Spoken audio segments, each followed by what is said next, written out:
WWE's crown jewel is 12 days away, and before we go on with our only match on the card that is now finalized, that we need to talk about, I do need to talk about briefly about the whole incident that is happening in Saudi Arabia right now with the killing of the Washington Post member, and the I'm not going to go into the details because it is gruesome and it is ridiculous and it is what happens in Saudi Arabia, sadly. During my travels, I've been to Saudi Arabia and I've seen what people have done very briefly. But, you know, it's unfortunate what happened.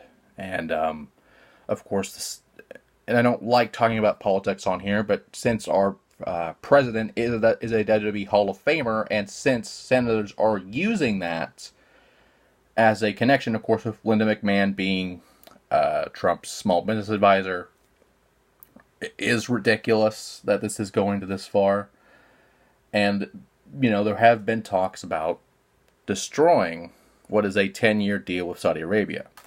I would be all for that personally, but you know, WWE did get millions and billions of dollars for this deal, and they'd have to pay that back if that were to happen. Now, with that being said, there was the possibility of moving this event from Saudi Arabia to Canada or the United Kingdom, which would give the UK its first pay-per-view since SummerSlam 92, or if you want to count NXT events, since NXT London a couple years back.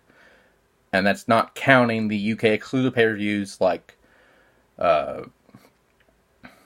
One Night Only in 97, and several others that happened during the Attitude Era that were UK-only pay-per-views that were not shown anywhere else, that were more glorified house shows that were on pay-per-view. Not saying that they weren't any good, I'm just saying, you know, they were UK exclusive. So it's like saying having a Japan exclusive pay-per-view only being shown in Japan, or being shown in, having one in Germany and only being shown in Germany, or something like that. That's not unheard of, but, you know, as most people's minds, they haven't seen it, so therefore weren't able to see it, so they didn't know what happened. Nonetheless, it's a very sticky subject to talk about. But it is still here. Crown Jewel is still, you know, going to happen. So we do have to talk about it. I will say this, though. The people of Saudi Arabia and their kingdoms are very unique, and I'm really choosing my words carefully because of the current climate in our world.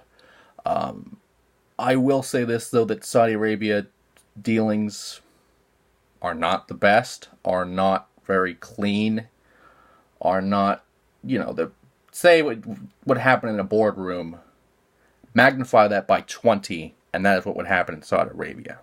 It's not really pleasant, to say the least. However, this is an event that will happen. It will happen in Saudi Arabia unless stated otherwise. And there's nothing our country can do about it. Especially with the, you know, alliances we have with the Middle East for oil and stuff like that. Probably more particularly oil, if anything. Even though we have several resources like, you know, renewable energy, like the hydrogen, like solar power, like even something simple as ethanol could be used as renewable.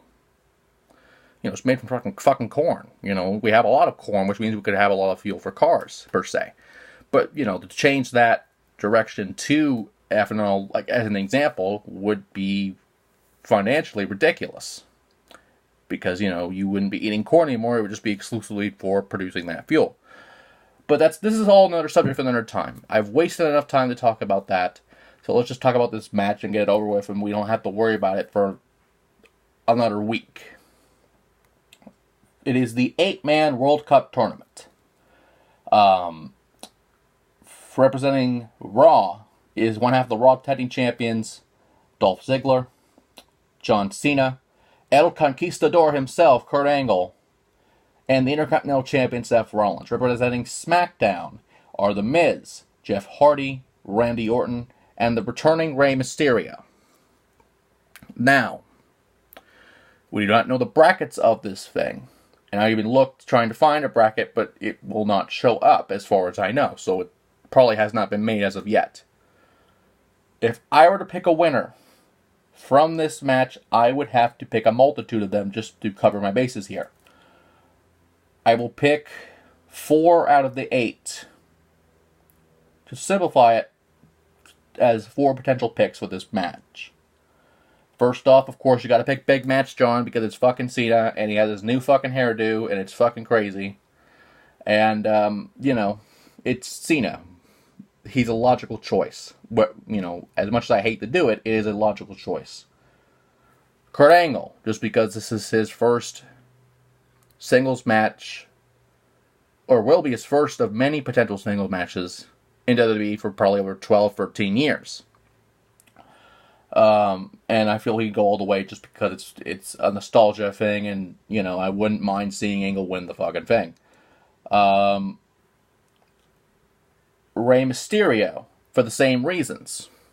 Especially since, it'll really be a test to see if Rey is going to be full-time or part-time, or even if this is just a one-time deal. I don't know. We saw him on SmackDown in a match, so they have something figured out for him. I just don't know what that is.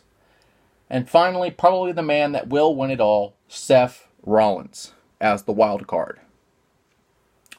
I'm not saying that anybody else won't. Those are just my opinions and my opinions alone. And I don't like bringing politics into this with the whole Saudi Arabia deal.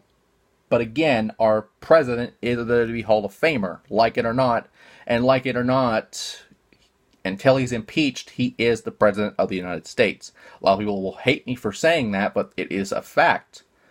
Unless he is impeached, and God, we have fucking Mike Pence as fucking president. That's a whole nother issue for another time. Hope that doesn't happen. But nonetheless, he is a Hall of Famer. He is the president. And his word, unfortunately for most people, is final. So that crown jewel is 12 days away. And hopefully this clusterfuck will be saved one way or another.